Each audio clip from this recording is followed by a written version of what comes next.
Hello YouTube, this is Travis Dunn with MDL and this is my vlog for March 13th, 2016. So it's been a couple of weeks since I've done my vlog. To be honest, I haven't been feeling too well. I've talked about my ear infection in my last vlog that I've been fighting for a little over a month now. Here this last week, well, about a week and a half ago, I went back to the doctor. They prescribed me a different antibiotic. Thank goodness I'm just about wrapped up with it, and it definitely has made a huge difference compared to the first round of antibiotics that I was given. I also, upon his recommendation, they scheduled me in to go see an ear, nose, and throat specialist, which, considering that I was hearing maybe 40% out of this ear, it was something that needed to be addressed. So went to the specialist, looked at my ear, said definitely, he's like, I can't even see your eardrum. You have some blockage in your eardrum. So he goes in, sucks it out, and it's been great ever since. So far, my hearing's good on that side now. Everything's nice and even. And but he did say there was some irritation. He did prescribe me some drops to put in my ears, and so far everything's worked out pretty good. Now, also with that, they did do a full hearing test, and contrary to what my wife would gladly tell you, apparently I hear women's voices better than I do men's. Some of that has to do with probably less sensitivity with bass and sort of a deep voice characteristics. Most of that has to do with the fact that for a while I worked with a DJ, doing live music, doing lots of like school events, doing lots of homecoming dances, things like that. I did that for a few years. Obviously, very loud music. Never wore hearing protection, but apparently some of my hearing on the low end is definitely been affected. So it's something I will have to keep an eye on. But I'm not deaf, if you will. So I hear great on the highs, not so much on the low. So moving on, I've been talking about how I've been trying to lose weight, how I've been going to the gym, and I've continued going to the gym. 2 weeks ago, it's my laptop, sorry. So 2 weeks ago, I went twice. Last week I only went once. I really wasn't feeling very well, as I mentioned earlier. But I'm trying to go at least once a week. I'm really trying to push twice a week. I'm actually going to go later today after I get home and take my nap, and then I'm gonna go to the gym. I'm not sure if I talked about what my weight was. I think it was 225, I believe, at the last point of the last vlog, and I've lost another 1 to 2 pounds. Now, weight can shift based on muscle mass and different liquids in your system, how much water you're retaining, and so far it looks like I've lost 1 or 2 more pounds roughly. So moving in the right direction, but I have a lot of work to go to get to the weight that I would really want. But honestly, like I said, the ear infection thing has been kind of running me down. The antibiotics kind of make me feel a little weird, but they're really doing a good job with the ear, so I have continued to take those. But my sleeping schedule has been totally out of whack. I can sleep 4 or 5 hours, and then that seems to be it. And then here lately, I haven't been able to do my afternoon naps. Those haven't been available to me because I've been running around doing different things, and so it was just I'm definitely paying for the lack of sleep. I talked about in my last vlog that my stepdad was looking at buying up another motorcycle. He did actually end up buying that motorcycle. I was actually surprised he didn't text me and say, hey, I bought it, but he did. It's currently having some work done. There's a couple little things that needed fixed, needed tuned up. I'm told that those have been done, and so at this point he just needs to go in and get his tags, and we just need to catch the right day to go take a ride. And unfortunately, it's been rain. When it's been nice, like yesterday on Saturday, it was really nice in the afternoon. It would have been a great day to go ride, and of course, this is my long week, so I had to work. But knowing that rain was on its way, in fact, I was outside just a little bit ago, and it was all nice and damp outside. We got a nice line of rain showers coming in. So, unfortunately, I won't be getting any miles in. But here lately, I have been itching to not only get on the bike, I've also been itching to mod the bike. I really want to. There's some things I really want to change on it: foot pegs, grips. Um, I'd kind of like to get a new set of saddlebags. Right now, I'm really trying to decide what kind of windshield that I want to put on the bike because I feel like I really need to put a windshield on that bike if I want to do any long distance riding. Short term rides, I think it'd be, not having a windshield would be fine, but um, I'm really thinking about planning, 2 day, 3 day trip with me and my stepdad, maybe some of the people we know that also ride motorcycles. So that's kind of in the plans and in the works right now.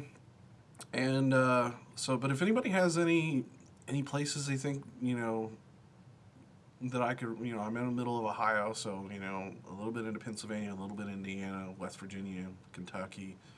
Um, Anybody got some suggestions of things to see, places to go, roads to travel? Feel free to leave a comment. Because I'm definitely wanting to do something.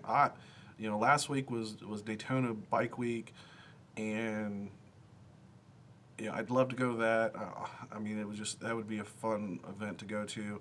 I'd love to go to Sturgis, but miles wise, I don't think I'm ready to take that many mile ride, because it would take probably almost 4 to 5 days to get there and back.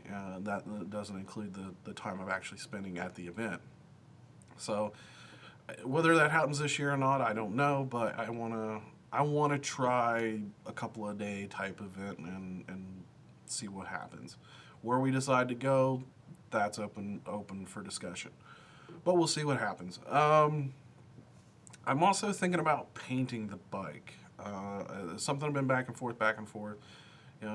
Everybody kind of made fun of me because just so happened the bike just happened to be almost the same color as the car, and I bought them pretty much within about 6 months of each other. And it was purely coincidence that one happened to end up be pretty much the same color as the other. Um, but the paint on the bike is starting to chip. I can tell that bike and at least one of the tins has been at least 4 different colors. Um, I'm not sure if I'm going to strip it completely down or if I'm just gonna kind of fix the chips a little bit. But I'm thinking about just plasti dipping it. I'm thinking about fixing the chips, plasti dip it, so that way I can kind of play around with the colors until I'm really ready to spend the time, spend the money, strip them completely down to bare metal, and then have them properly bodyworked and painted. Right now I'm thinking about blue. I always like blue. I think blue looks great on a Harley. I've got some Plastidip Blaze Blue that I picked up. So I think here in the very near future that's something I'm going to shoot on the bike and see how it turns out, see if I like the color. And then obviously I'll probably try to black out as much of the rest of the bike as I can, since I really don't like chrome. Um, so that's it for that part. I'm thinking about, pretty much next week, me and the wife are going to make the final decision on the central air, heating and central air. It's going to be one of two options. I actually need to call the guy this week because I want to see about what the pricing is if I change a couple of things that I had originally discussed and kind of do a hybrid of the two quotes that that he had come up with before.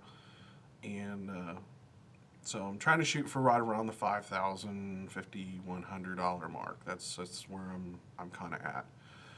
We're gonna go to the bank. I'm gonna pay off one of our personal loan, and then basically take out another one for what we need for the gosh darn it, can't speak for the heating and air conditioning. I'm glad I can finally spit that out. So that's just especially since it's already starting to warm up, I want to get that in, so because I can't stand being hot. Can't also stand being too cold, but I can deal with cold a little bit better than I can the heat. So hopefully we'll get that done. I'll tell you what we decide and how we go about it. But that seems like that decision's coming next week, and we'll take care of that. So the next couple of topics are going to be gaming and TV and movies. So just as a spoiler alert, if you hear what I'm starting to talk about and you haven't watched it or don't want to be spoiled, then pretty much turn away now. I finished playing Fallout 4. It's a solid game. I enjoyed it. I had, I think, almost 80 hours roughly in the game, and I did enjoy it immensely. But a lot of repetitive missions. Considering the scope of the game, I was disappointed that they couldn't be more robust with the different mission options. A lot of missions was go here, plant that, pick up this, save that town. I mean, there was a whole lot of just back and forth, back and forth, back and forth. A lot of it was just in between towns or settlements in the game, and it was just rather annoying. The other thing that was rather annoying was settlement sizes. One of the settlements I wanted to pretty much armor out. I was planting weapons everywhere, which ultimately I don't think in the end of the game nothing ever really happened there. So even if I could have planted more, it wouldn't have mattered. But that was just a real crazy, stupid thing that they had these big areas for you to build up, and they wanted more settlers and all that stuff. But then they really restrict the size of the settlements. So I thought that was kind of strange.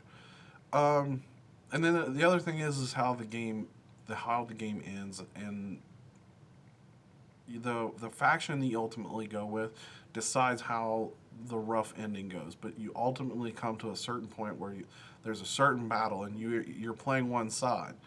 And unfortunately, when you play that side, you win on that side. It's not like you can face a particular enemy and then fail and then have to do something different. And it's very strange why they can't seem to build that kind of dynamic into the game. But like I said, solid game, a lot of fun. There was a lot of exploring and things like that, and I did cheat through most of the game. So the trying to scrounge for stuff and save materials and build settlements. I just want to build it and forget it. That's what I wanted to do. So a lot of what I cheated was ammo and building supplies. So yeah, I just did what I needed to do. Okay, I got the building supplies I need. Build this, build that, and be done. Like I said, I grew very tired very quickly of playing through that portion, and because scrounging for materials was insanely difficult. But like I said, overall, I enjoyed the game. I certainly felt I got my money's worth, and obviously if I played it for 80 hours, and I still technically need to back up and sort of play through the rest of the portions of the different factions, choosing the side. So something I'm a little burned out right now, so something I'll come back to maybe over the summer, maybe over in the fall, and I'll play through and play the different endings out.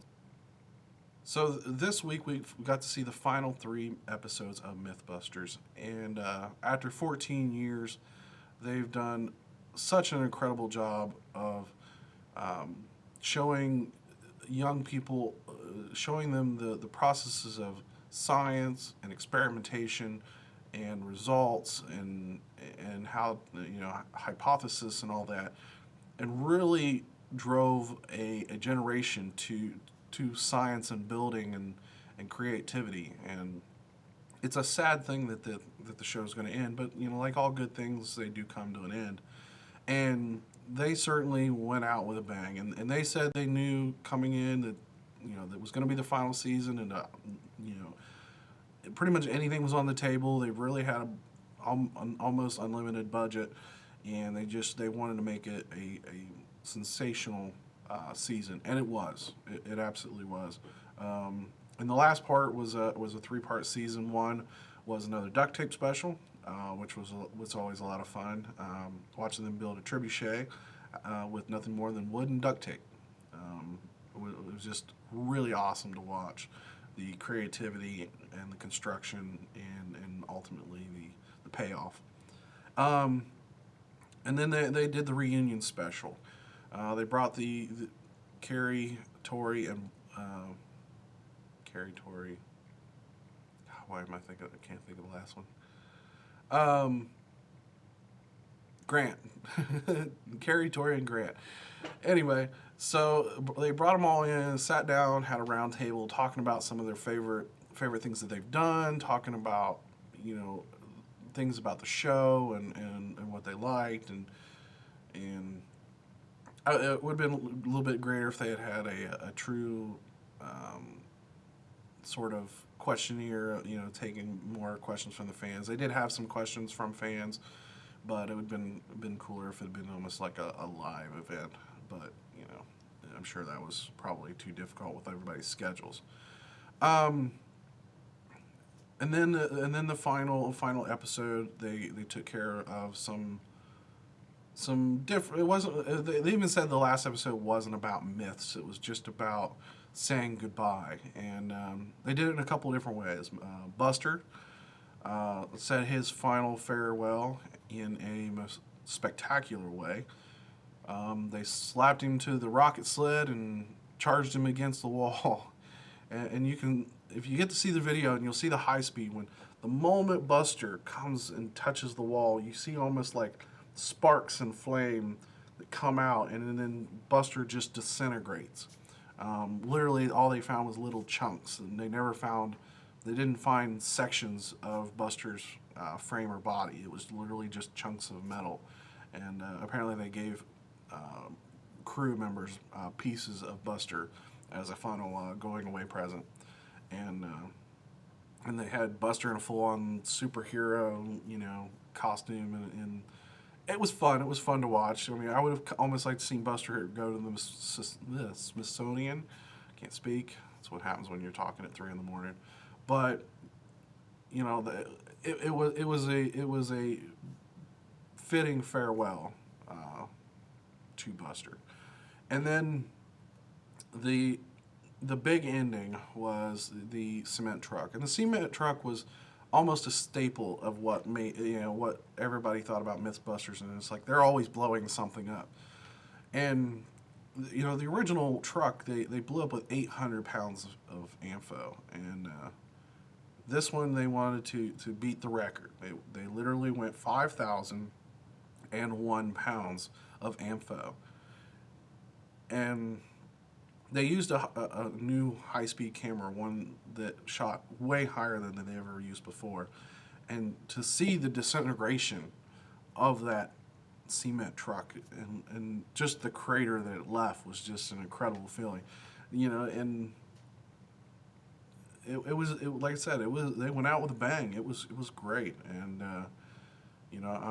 I'm gonna miss the show. The kids are gonna miss the show. They loved watching the reruns and loved watching every season that came through. And it's gonna be sad to see them go. But ultimately, it probably was time. Now I don't know what Jamie's gonna be doing. I'm sure he's gonna be continue running M5. They do a lot of prop making and things like that. And Adam's gonna be focused on tested.com, and I'll leave a link in the description to their YouTube channel, and he'll be doing a lot more one-day builds and doing a lot of interesting stuff, showing how to make stuff, and that's Adam's passion, is telling a story and building things, and I think he's going to continue with that. I think it's going to be great. I'm hoping we might see a little bit of Mythbusters trickled in that maybe from time to time in the channel, but we'll see. And I hope everybody the best, and I want to thank Adam, Jamie, and the entire crew for entertaining and educating us over the years. I mean, that literally started almost right after I got out of high school. It's too bad it wasn't wasn't while I was in high school. Um, but like I said, it was a great show and a great ending. Moving on, the Ghostbusters trailer released for the new Ghostbusters movie, and first up, I will say is I don't have a problem with the Ghostbusters being women. I thought it might be an interesting twist.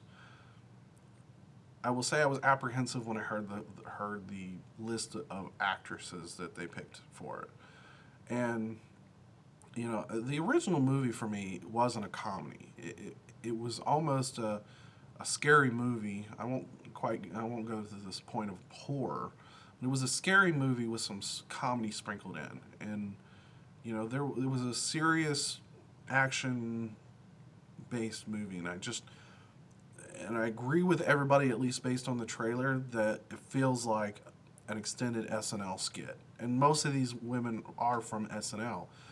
And I feel like there's no connection to the original. This is apparently supposed to be a complete reboot. They're going to be building all the technology and stuff. And I feel that doesn't do justice to the Ghostbusters mantra. Like, I really expected the old characters to make some impromptu visitations, maybe helping the girls out, getting started, and to me it was to move the Ghostbusters in a new era, and I think this has just turned into a comedy movie that they think it's going to make, because of the actresses, is going to make a bunch of money. I mean, you look at what they're using for Ecto-1. Why the hell can't they get the original Ecto-1? Or at the very least, get a better looking freaking Hearst. Now, the original Ecto-1 wasn't necessarily a Hearst. It was actually a ambulance. But, they literally use an old black Hearst. And it looks wrong. The shape is wrong. There's no character to it whatsoever, and I think not bringing back some of the remaining actors, even for small skits, or just for that connection to the original movies, I think it's really doing a disservice to the Ghostbusters. And right now, that trailer's got more dislikes than it does likes, and I think in the end, I'm very wary that this is going to fail, and unfortunately, I think Bill Murray's going to go, "I told you so." Like I said, I don't have the problem with the women, but I wanted serious with sprinkle of comedy, and I wanted some tie back to the original movies, and like I said, I wouldn't have cared if it was just a couple of scene cameo for some of the characters, and like I said, I don't understand why they didn't pay the homage to the original. The only thing original to the movie is the firehouse. That's it. That's the only connection to the original movies. And not that the firehouse isn't important, but I mean, they could have done anything they wanted, and it just, like I said, it seems like a disservice. I did blast through this newest season of House of Cards, and my goodness, this show is absolutely awesome. I was like, no, I want another episode when I got for the end of the season, and I kind of knew it was gonna hang on a pretty big cliffhanger, but God, that show is so great, and I love every minute of it, and it's just but I will say it is not child friendly. Do not let your children watch that show. If they're not 17, 18 years old, they definitely should not be watching that show. And even then, it might be debateful. But man, as an adult show, it is great. It is absolutely fabulous. If you haven't watched it, it's on Netflix. Get through at least first season. First season really sets up the tone, and towards the end of the first season, and definitely in the beginning of the second season, this show is just phenomenal from there on. So next week, going to the Columbus Convention Center for the Columbus International Auto Show, I will be shooting for the SD Project. It'll be my second video of that for the Modern Vision Automotive So looking forward to that. Me and Doc are going to go. I've already bought the tickets, and he's looking forward to go. We're going to go check out the new models and see what's available, and it's always been a fun thing for us to do. And we'll go and have lunch and like I said, just hang out, have some fun. Um, I got to see a dream car here on Friday, and it's a car you don't see on the road very often. It was the third gen RX-7, and I was taking my daughter to do something, and I don't even remember now what it was, but what how it was. But I was taking her to go somewhere. Oh, I was going to go pick up pizza. That's what it was. I was going to pick up pizza, and I we were on our way, and I heard it. That was the thing. And a rotary engine, anybody that knows, rotary engines have this unique sound to them, and I heard it coming a mile away. And sure enough, pulling out of the gas station as we're sitting at the light was a black third generation, and God, I'd love the opportunity to drive a proper one.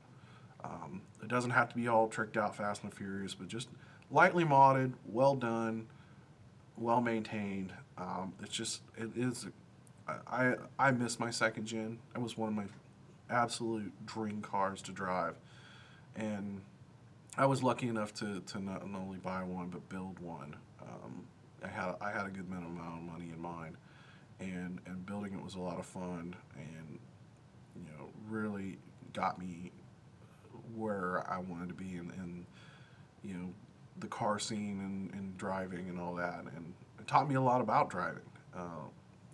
It may not have been the highest horsepower of the car in the world, but my God, it handled so great, and it just made all the right noises. It was loud, it was obnoxious, and I loved every minute of it. And you see in the Fast and Furious where the car shoots flames. Mine actually shot flames. It would backfire and shoot flames if I kept revving it up the right way, and I had to be careful not to do it in front of cops because the backfire and pull me over. But I missed the car, and I wanted to get an RX-8 when it came out. Ultimately, it was a money issue. I was not in a financial situation to buy one. Even here in this last year or so, when I did buy a new car, that was, it was a car I wanted, but 2011 was last year, and to be honest, there have been some reliability issues, especially with the early ones, so those were out of the question, even though those were much more affordable. But fuel mileage was just, I needed a family car. I needed something I could afford to drive back and forth to work and put miles on, and an RX-8 just wasn't that. If I had the money to go out, buy an RX-8, have something to drive 1-2 days a week, or drive it during the summer, I'd love to do that, and I would do that in a heartbeat if the right opportunity came about. But unfortunately, it was just not in the cards. It's a car for a different time. So that's where I'm going to end the vlog today. I want to thank everybody for watching. Like I said, it's been pretty daunting past couple of weeks, but hopefully everything will be on track. Like I said, I'll be doing another video for the SD project next weekend, and I'll be vlogging about that as well. So thank you everybody for watching. Everybody have a great day, have a great week, and we will catch you later.